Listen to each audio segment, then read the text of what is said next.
बात पाकिस्तान की खुफिया एजेंसी आईएसआई से जुड़े हुए आतंकी संगठन की कर दूं। एक बड़ा एक्शन हुआ है। भारतीय सुरक्षा एजेंसियों ने आईएसआई से जुड़े हुए आतंकी संगठन शहजाद भट्टी नेटवर्क को ध्वस्त किया है। एजेंसियों ने 14 राज्यों में कार्रवाई करते हुए नेटवर्क के 200 से ज्यादा लोगों को गिरफ्तार कर हमले की साजिश को नाकाम कर दिया। स्वतंत्रता दिवस से पहले 12 अगस्त को राज्य पुलिस बलों के साथ real time intelligence sharing system के जरिए ये ज्वाइंट ऑपरेशन चलाया गया। गृह मंत्री अमित शाह ने सोशल मीडिया एक्स पर पोस्ट करके ऑपरेशन की डिटेल भी शेयर की। आईएसआई से फंडिंग पाने वाले समूह से आईईडी, पाकिस्तान ऑर्डिनेंस फैक्ट्री की मार्केट वाले ग्रेनेड, पिस्टल, जिंदा कारतूस, जासूसी के लिए इस्तेमाल किए जाने वाले सीसीटीवी कैमरे बरामद हुए हैं।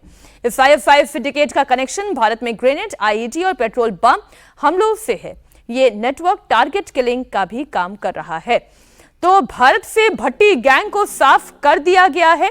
एक के बाद एक सचिन जी जो सफाइयां हुई हैं उसमें एक तो नक्सल सफाई है और अब ये शहजाद भट्टी गैंग की सफाई। देखिए, जो आंतरिक सुरक्षा का मामला है, अब इंडिया में आप देखेंगे कि धीरे धीरे जैसे यूएस में होमलैंड सिक्योरिटी का एक अलग से है, तो वहां पे ये तो दोनों जो खतरे हैं, एक तो नक्सल के मामले में लगभग सफलता पा ली गई है। अब कुछ एक पैचेज में वो बचे हुए हैं जो रेड कॉरिडोर आप कहते थे। अब दूसरी बात ये आ रही है, यहाँ पे अभी भी स्थिति जो है, अब ये सारा का सारा ऑपरेशन जो आ रहा है, ये फ्रंट अभी भी बहुत ज्यादा इसलिए है क्योंकि आप देखिए कश्मीर से भी जो खबर आ रही है और सब कुछ हो रहा है, धारा 370 खत्म होने के बाद भी पाकिस्तान के ऑपरेटिव्स और वहां से जो सप्लाई हो रही है उसकी सूचनाएं हमेशा मिल रहा है। और भाई हमारा लाल किले पे जो नवंबर में हुआ था इंसिडेंट, उसके बाद बाकी जगह देखें तो ये दूसरा फ्रंट है कि आप इंटरनली जो मनमोहन सिंह ने कहा था कि Naxalism is a bigger threat than Pak sponsored terrorism, तो नक्सलिज्म को ये कर लिया गया है। लेकिन जो पाकिस्तान से जो हमारी जो ये है और बाकी वो सारा कुछ आ रहा है, उसमें काफी कुछ अभी भी बचा हुआ है। और इसको डेमोग्राफिकली आप कैसे टैकल करें, जो भारत के जो सीमावर्ती कंट्रीज है उससे महाराष्ट्र से 8, उत्तराखंड से 5, कर्नाटक से 3, गुजरात से 3 और बिहार से 3 गिरफ्तारियां हुई है।